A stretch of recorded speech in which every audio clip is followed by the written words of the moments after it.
नमस्कार, मैं डिम्पल यादव चमकता भारत के इस खास बुलेटिन में आपका स्वागत है। आइए नजर डालते हैं आज के मुख्य सुर्खियों पर। संसद के वर्तमान मानसून सत्र के दौरान आरक्षण बिल में ओबीसी के लिए 27% का आरक्षण का प्रस्ताव पास होने की खुशी में जमशेदपुर। झारखंड एकेडमिक काउंसिल की ओर से शुक्रवार को इस साल का रिजल्ट घोषित कर दिया गया है। इसको लेकर कहीं खुशी तो कहीं गम देखने को मिला। कोल्हान के सबसे बड़े सरकारी अस्पताल एमजीएम अस्पताल में पदस्थापित होमगार्ड के जवान ददन पांडे की बीती रात इलाज के दौरान टाटा मुख्य अस्पताल में मौत हो गई। अब खबरें विस्तार से, आइए देखते हैं। संसद के वर्तमान मानसून सत्र के दौरान आरक्षण बिल में ओबीसी के लिए 27% का आरक्षण का प्रस्ताव पास होने की खुशी में जमशेदपुर। बता दें, महानगर भाजपा ओबीसी मोर्चा द्वारा लड्डू वितरण कर पीएम मोदी को धन्यवाद दिया गया। जानकारी देते हुए जमशेदपुर महानगर भाजपा ओबीसी मोर्चा के जिलाध्यक्ष धर्मेंद्र प्रसाद ने बताया कि प्रधानमंत्री नरेंद्र मोदी ने सबका साथ सबका विश्वास का नारा इस बिल के पास होने के सार्थक हो गया। उन्होंने बताया कि भारतीय जनता पार्टी अंतिम व्यक्ति तक बैठे लोगों को भी समाज के मुख्य धारा में लाने के लिए कृत संकल्पित है। प्रधानमंत्री नरेंद्र मोदी इसी विश्वास के साथ काम कर रहे हैं और समाज के अंतिम पंक्ति में बैठे व्यक्ति का भी विश्वास जीतने का काम कर रहे हैं। उन्होंने ओबीसी कोटे के लिए 27% आरक्षण के फैसले का स्वागत किया और 2024 में फिर से प्रधानमंत्री नरेंद्र मोदी के नेतृत्व में सरकार बनने का दावा किया। नरेंद्र मोदी जी के द्वारा ओबीसी के लोगों के लिए 27% का जो शिक्षा में आरक्षण दिया गया और जो गरीब तबके के लोग हैं जिनका आर्थिक दृष्टिकोण से जो गरीब हैं उनके लिए 10% जो आरक्षण का काम किया गया। सभी का साथ सभी का विकास का जो उन्होंने नारा दिया था, उसको देखते हुए जो उन्होंने जो आज गरीब वर्ग और ओबीसी मोर्चा के लिए जो 27% 10% का आरक्षण दिया, उस खुशी में हम लोग नरेंद्र मोदी जी के सफलता के लिए और नरेंद्र मोदी फिर से हम लोग ओबीसी मोर्चा और सभी लोगों पर ध्यान दें। इसके लिए हम लोगों ने आज उनके नाम पर लड्डू वितरण का काम किया और भारतीय जनता पार्टी के सभी कार्यकर्ता ये इस आंदोलन को, इस मुहिम को सभी अंत्योदय लास्ट छोर तक सबको बताने का काम करेंगे कि आज मोदी जी जो कार्य कर रहे हैं सभी वर्ग सभी समाज के लिए कर रहे हैं। झारखंड एकेडमिक काउंसिल की ओर से शुक्रवार को इस साल का रिजल्ट घोषित कर दिया गया है। इसको लेकर कहीं खुशी तो कहीं गम देखने को मिला। बता दें, वैसे इस साल छात्रों में गम देखना थोड़ा विचलित करने वाला प्रकरण है, क्योंकि कोरोना महामारी के कारण इस साल लगभग सभी छात्रों को पास कर दिया गया। वैसे कुछ छात्र फेल भी हुए हैं, जिसको लेकर छात्रों में नाराजगी है। जमशेदपुर वर्कर्स कॉलेज के फेल छात्रों ने शनिवार को कॉलेज कैंपस में जोरदार प्रदर्शन किया, साथ ही अनिश्चितकाल धरने पर बैठ गए, जिन्हें अखिल झारखंड छात्र मोर्चा का भी समर्थन मिला। छात्र नेता हेमंत पाठक ने इसे झारखंड एकेडमिक काउंसिल की मनमानी बताते हुए छात्रों के भविष्य के साथ खिलवाड़ करने का आरोप लगाया। उन्होंने बताया कि वैसे छात्रों को किस आधार पर फेल कर दिया गया जिन्होंने फर्स्ट ईयर में बेहतर मार्क्स लाए थे। उन्होंने बताया कि राज्य की शिक्षा प्रणाली पूरी तरह से ध्वस्त हो चुकी है। जैक इस रुख से राज्य के कई छात्रों का भविष्य अंधकार में हो गया है। वहीं कॉलेज प्रशासन ने भी जैक की इस गलती को स्वीकार किया है। कॉलेज प्रशासन का कहना है कि इस रिजल्ट के पीछे कॉलेज का कोई भूमिका नहीं है। कॉलेज की ओर से केवल आंतरिक और प्रायोगिक मार्क्स दिए गए हैं, बाकी जैक द्वारा रिजल्ट जारी किया गया है। कॉलेज प्रशासन की ओर से छात्रों को भरोसा दिलाया गया है कि वे छात्रों की मांगों से जैक प्रबंधन से अवगत कराएंगे। वहीं छात्रों ने साफ कर दिया कि जब तक उनकी मांगों पर विचार नहीं की जाती तब तक उनकी धरना जारी रहेगी। मैं यहाँ कोऑपरेटिव कॉलेज का छात्र हूँ। यहाँ जितने लड़के हैं सब कोऑपरेटिव कॉलेज के छात्र हैं। 150 से 200 लड़के हैं जिन्हें अभी जैक बोर्ड ने फेल कर दिया है, जबकि यहाँ पे सब के सब फर्स्ट ईयर में सब पास है, लेकिन सेकंड ईयर में सबको फेल कर दिया गया है। जबकि सब ने अपना बेस्ट दिया था, फिर भी इस समय आपका सबको फेल कर दिया गया है। आपका 1000 स्टूडेंट है, लेकिन सबको आपका 300 स्टूडेंट को फेल कर दिया गया, जबकि बोला गया था जैक बोर्ड की तरफ से कि कोई लड़का को किसी तरह की फेल नहीं किया जाएगा। जो मार्क्स पहले है वो मार्क्स दिया जाएगा और 10 या 20 नंबर बढ़ा के दिया जाएगा। जब हम लोग इधर आए हैं, जब हम लोग का रिजल्ट निकला है, तब उसमें हम लोग को फेल किया गया है। लेकिन हम लोग जब यहाँ पे पता लगाया, सर से मैंने बोला कि सर ऐसा बात है कि हमें फेल किया गया, तो बोल रहे हैं कि ये जैक बोर्ड का गलती है। मैडम पास जा रहे हैं तो वो भी बोल रहे हैं कि जैक बोर्ड का गलती है। हम लोग किसके पास जाए, किसके पास अपना आगाज़ लगाए कि सर मेरा ठीक किया जाए नंबर को। सब बोल रहे हैं कि आपको फिर से एग्ज़ाम दिए। तो हम लोग फिर से एग्ज़ाम देने के लिए फिर कोरोना भर हम लोग फिर, जबकि ना ट्यूशन खुला था ना कुछ खुला था, फिर भी हम लोग को बोला जा रहा है कि आप पढ़ना चाहिए आपको। हमें कि बिना पढ़े यहाँ पे सब जो आपका फेल हुआ था 3 साल से वो पास हो जा रहा है, वो टॉप कर गया। टॉप कर टॉप गया। किया कि हम लोग सब प्रैक्टिकल जमा किया था, फिर भी सबके अच्छा ठीक है। हम किसी ने अगर प्रैक्टिकल नहीं जमा करता है तो 14 नंबर 16 नंबर ऐसे करके दिया गया। अगर किसी ने जमा नहीं किया होता तो 8 नंबर आना चाहिए था। सबका 14 और 16 नंबर आया। ये कौन सा हिसाब है? जब मैंने मैडम को बोला कि 14 नंबर 16 नंबर, तो मैडम ने बोल रहा है कि मैडम बोल रही है कि 23 नंबर आप लोगों का आना चाहिए, आपको 14 नंबर आपने जैक बोर्ड का गलती है, जैक बोर्ड को आप बोलिए। अब हम लोग किसके पास बोले बताइए? किस क्लास का था और ये क्या है? 12th का, जबकि फर्स्ट 12th का आर्ट्स का भी और साइंस का भी कितना लड़के का नहीं हुआ है, कॉमर्स का भी लड़का का नहीं हुआ है। तो हम लोग किसके पास जाए, किसके पास क्या करें बताइए आप। आज कहाँ है वो? आज अभी हम लोग जा रहे हैं आपका डीसी सर पास जा रहे हैं, देख रहे हैं क्या बोल रहे हैं सर के पास। सर पास अपना अर्जी लेके जा रहे हैं। अब सब लड़के जा रहे हैं पैदल, अब निकलेंगे यहाँ से, मार्च करेंगे, उसके बाद वहाँ तक जाएंगे। यहाँ बैठना पड़ा है। कल शाम के मध्य में Jharkhand academic council second year की रिजल्ट घोषित हुई है। उस घोषणा के बाद बहुत सारे लोग अपना अपना दिखा रहे हैं कि हम टॉप किए हैं, हम फर्स्ट किए हैं, लेकिन किसी का भी ध्यान वैसे छात्रों पे नहीं गया है जिन छात्रों को जबरदस्ती फेल कर दिया गया है। आखिर मेरा यह सब स्पष्ट तौर पे पूछना है कि आपने किस आधार पे 12वीं का मूल्यांकन किया है, किस आधार पे आपने छात्रों को नंबर दिया है। अगर बच्चे का रिजल्ट मैट्रिक में काफ़ी अच्छा था, बच्चे का रिजल्ट 11th में काफ़ी अच्छा था, अगर दोनों में उनका रिजल्ट काफ़ी अच्छा था, तो सेकेंड ईयर में ऐसा क्या और किस आधार पर मार्किंग किया गया है कि सेकेंड ईयर में बच्चों को फेल कर दिया गया है। कॉलेज प्रबंधक का कहना है कि थ्योरी पेपर में मार्क्स हमने नहीं चढ़ाया है, हमने खाली प्रैक्टिकल का मार्क्स जैक को भेजा है, और जैक के लोग हैं कुछ विद्यार्थी यहाँ धरना पर बैठे हैं। उनका कहना है कि इन लोगों का रिजल्ट फेल हुआ है कुछ बच्चों का, और मैंने उनको स्पष्ट रूप से कह दिया कि इस बार जो मार्किंग पैटर्न है वो हम लोगों को सिर्फ मांगा गया था कि कॉलेज की तरफ से 12 का जो इंटरनल है और प्रैक्टिकल मार्क, ये दोनों देने के लिए हम लोग इंटरनल और प्रैक्टिकल मार्क जैक को भेज दिए, और मेरे महाविद्यालय के तरफ से किसी बच्चों को इंटरनल और प्रैक्टिकल में फेल नहीं किया। बाकी जो मार्किंग पैटर्न है, इस बार फिजिकल एग्ज़ाम नहीं हुआ, ये सारे लोग जानते हैं।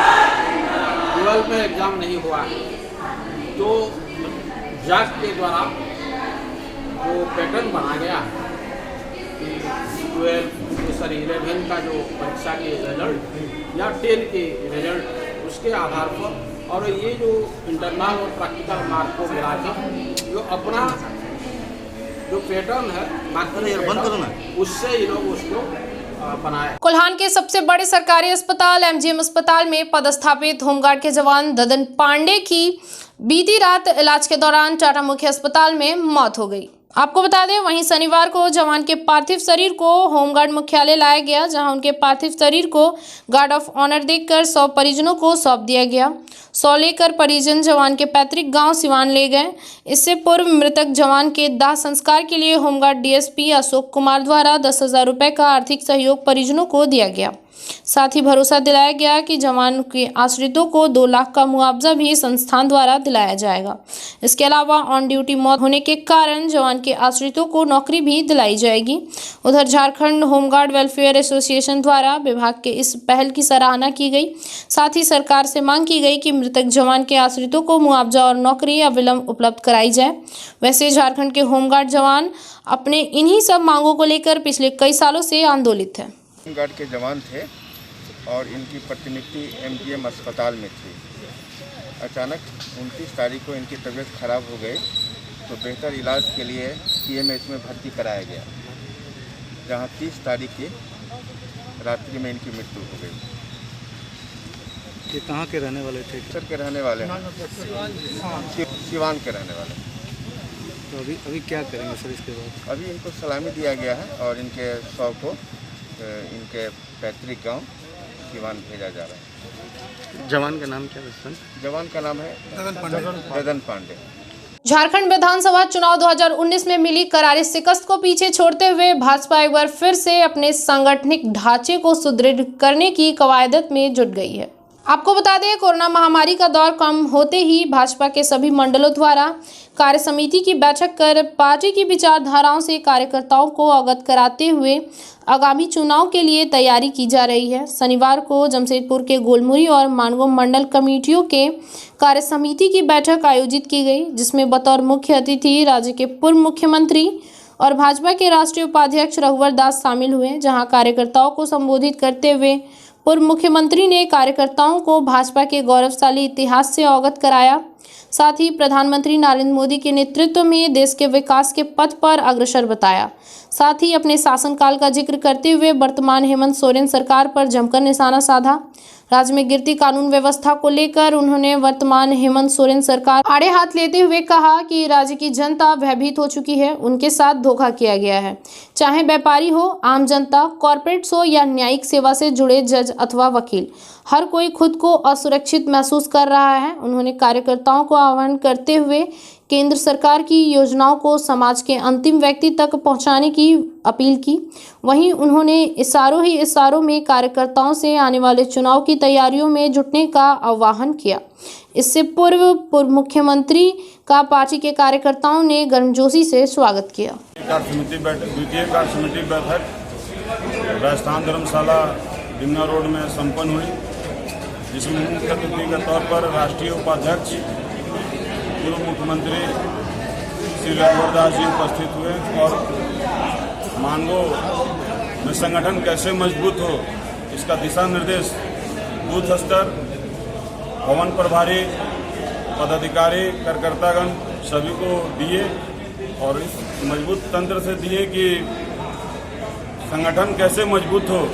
जमीन स्तर पर, भवन स्तर पर, बूथ स्तर पर सीनियर अभिभावकों को भी उन्होंने आग्रह किया कि आप बूथ भवन प्रभारी बने, भवन को गोद लें, वहाँ पर महीने में कम से कम 2-3 बैठक करें, बूथ अध्यक्षों के साथ बैठक करें, लगाव उनके साथ हो और क्षेत्र की जन समस्याओं को लोग एकत्रित करके आवाज़ इस बहरी कुंगी सरकार में आवाज़ बुलंद करें और पार्टी मजबूत करें। इसका मूल मंत्र आज कार्यकर्ताओं को माननीय राष्ट्रीय उपाध्यक्ष और पूर्व मुख्यमंत्री श्री रघुवर दास जी ने हम लोगों को बीच रखा और काफ़ी कार्यकर्ताओं में उत्साह है इसको लेकर और जन जन तक, घर घर तक कार्यकर्ताएं कल से इस काम में लगेंगे। सरायकेला खरसुआ जिला के ईचागढ़ और कुकड़ू प्रखंड क्षेत्र में लगातार गुरुवार रात से हो रही झमाझम बारिश से किसानों के चेहरे पर खुशी लौट आई है। बता दें, किसान शुक्रवार की सुबह से ही हल कुदाल के साथ अपने खेतों की तैयारी में जुट गए हैं। इस वर्ष धान की खेती पहले ही बारिश हुई है और धान रोपनी से पहले बारिश एकाएक रुक की है, जिससे बिचड़ा तैयार होने के बाद भी किसान का खेत सूखने से धान रोपाई नहीं हो पा रहा था। इस क्षेत्र से वर्षा जल पर निर्भर किसान समय पर रोपनी नहीं कर पाने से मायूस थे। वहीं लगातार झमाझम बारिश होने से किसानों में धान रोपनी 100% होने की आस जगी है। किसान अपने खेतों में हल कुदाल का काम में जुट गए हैं। झमाझम बारिश के बीच वर्षात पहनकर और छतरी लेकर अपने खेतों में जुट गए हैं। पहले से तैयार खेतों में बारिश होते ही धान रोपाई करने में जुट गए हैं। वहीं किसान खेतों की ओर अपने रुख करने में सड़कें भी वीरान नजर आ रही हैं। लग रहा है कि वर्ष भर की खेती करने के लिए बारिश होते ही ग्रामीण खेती कार्य में रम गए हैं। আমাদের জল এলো কাল জল আছে আর এবার আমাদের ধান রোপাই ভালো হবে আর সবাই হবে আর কোনো অসুবিধা আমাদের নেই এরকম আর কোনো মানে এই বর্ষা হওয়াটাই বোঝাচ্ছে যে লগভগ खेती হয়ে যাবে। হ্যাঁ বর্ষা হওয়াটাই বোঝাচ্ছে কি আমাদের পুরা खेती হবে। কি নম্বর औलादी प्रामाणिक खेती कर रहे हैं। हाँ तो मैंने क्या बरसात होने से आप लोग खुश हैं? हाँ बरसात होने से हम लोग पूरा खुश हैं। खेती बाड़ी का काम बहुत अच्छा चल रहा है और इतना दिन खेती नहीं हो रहा था, पानी के चलते रुक गया था बीच में। जमशेदपुर के जुगसलाई फाटक में वर्षा के पानी का जमाव होने से आम जनता काफी परेशान, लेकिन पानी की निकासी नहीं हो पा रही है। बताया जा रहा है कि आए दिन जुगसलाई फाटक से हजारों वाहन रोजाना आना जाना करते हैं और बरसात के समय बारिश होने से जुगसलाई फाटक में जल जमाव काफी हो जाता है, जिससे वाहन चलाने वाले लोगों और सड़कों में चलने वाले आम जनता को काफी दिक्कतें होती है। के पास इतना पानी जल जमाव हो रहा है, इसका कोई निराकरण नहीं निकल रहा है। अगर ऐसा ही रहा तो हम लोग यहाँ धान का खेती करेंगे और नाव चलाएंगे और नगर पालिका का ईंट से ईंट बजा देंगे। जो नगर पालिका में जो बैठ के एसी में रसगुल्ला खा रहे हैं और जनता कीचड़ उछाल रही है, ये अब सहन होने वाला नहीं है। भारतीय जनता पार्टी रोड पे उतर के अब विरोध करेगी। तो आगे क्या किनको लिख के देने जा रहे हैं? अभी हम लोग जिला उपायुक्त से मिल लेते हैं, डीसी साहब को दिखाएंगे कि क्या यहाँ का ही है। हम कहेंगे कि आप लोग भी हम लोग का सहयोग करिए। जय झारखंड। सर अपना नाम बताइए। शशि कुमार। कांग्रेस पोटका प्रभारी अजय मंडल ने मृतक सुसैन पात्रों के परिवार को दी सहयोग राशि। आपको बता दें, जमशेदपुर के परशुड़ी थाना अंतर्गत परशुड़ी बाजार के समीप रहने वाले मृतक सुसैन पात्रों के श्रद्धा कर्म पर पहुंचे कांग्रेस के वरिष्ठ पोटका प्रभारी अजय मंडल और उनकी टीम द्वारा मानवता का पहचान दिया गया। सूत्रों से पता चला कि मृतक के परिवार पति के मृत्यु के बाद कठिन परिस्थितियों से गुजर रही। उनकी पत्नी श्रद्धा कर्म में कई परेशानियों का सामना करना पड़ रहा था। ऐसी सूचना मिलने के बाद कांग्रेस के वरिष्ठ प्रभारी अजय मंडल मृतक के परिवार से मिलकर उनका हालचाल जाना और उन्हें आर्थिक सहयोग राशि दिया। गरीब और जरूरतमंदों का सहारा बन पोटका प्रभारी अजय मंडल। इसकी सारी जानकारी कांग्रेस पोटका प्रभारी अजय मंडल ने दिया। कुछ दिन पहले परसुड़ी कुछ ग्रामीण से हमको खबर मिला कि सुसैन पात्र नाम का एक परसुड़ी बाजार में जो रहता है, उनका देहांत हो गया। काफ़ी लंबा समय से उनका शरीर में जो प्रॉब्लम था, ट्रीटमेंट भी चल रहा था। तो घर का मुखिया होने के चलते जब वो बीमार था 6 महीना से, तो घर का परिस्थिति भी बहुत उनका ख़राब था। तो खबर मिलने के बाद हम उसका घर का परिवार के साथ मिले, उसका श्रद्धा कार्य में आज हम पहुँचे। उसका परिवार से मिले, बच्चा से मिले और उनको यथासंभव मदद करने का आश्वासन हम दिए। और कुछ अभी श्रद्धा क्रम में कुछ मदद भी किए और आगे भी इस परिवार के साथ हम रहेंगे, आगे भी मदद करेंगे। अजय मंडल, कांग्रेस पोटका प्रभारी। माना जा रहा है कि आप कुछ इलेक्शन की तैयारी भी ऐसे कर रहे हैं। आप लोग को कैसे कैसे खबर मिल जाता है तो पता नहीं। देखिए, हम जनता के लिए काम कर रहे हैं। अगर जनता चाहेगी तो ज़रूर लड़ेंगे।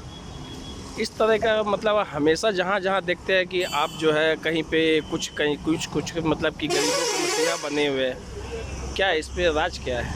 राज कुछ नहीं है। जनता हमको चाहती है, जनता बुलाती है तो हम वहाँ पहुँच जाते हैं। कल आप लोग भी बुलाइएगा तो हम आ जाएंगे। हम जनता के लिए दिन रात काम कर रहे हैं। जमशेदपुर के छत्तीसगढ़ी एकता साहू परिवार की महिला ने मनाया सावन महोत्सव, जमकर की मस्ती। सावन महोत्सव के मौके पर काफी संख्या में छत्तीसगढ़ी साहू परिवार के सदस्य और समाज की महिलाएं उपस्थित रही और जमकर मस्ती महिलाओं ने किया। वहीं इसके अलावा सांस्कृतिक नृत्य, प्रश्नोत्तरी, मेहंदी प्रतियोगिता, कई तरह के खेलों का आयोजन किया गया। अच्छे प्रदर्शन करने वाली महिला प्रतिभागी को गिफ्ट देकर उन्हें सम्मानित किया गया। छत्तीसगढ़ी एकता साहू परिवार के संस्थापक सीलू साहू ने कहा कि आज के दिन हम लोगों ने सावन महोत्सव का आयोजन कार्यक्रम रखा, जिसमें तरह तरह के कार्यक्रम का आयोजन किया गया। वहीं आज के दिन सभी महिलाएं इस कार्यक्रम में क्वीन हैं और सभी महिलाओं को ताज पहनाकर सम्मानित किया गया। क्या कार्यक्रम रहा आज, आप क्या कहना चाहेंगे?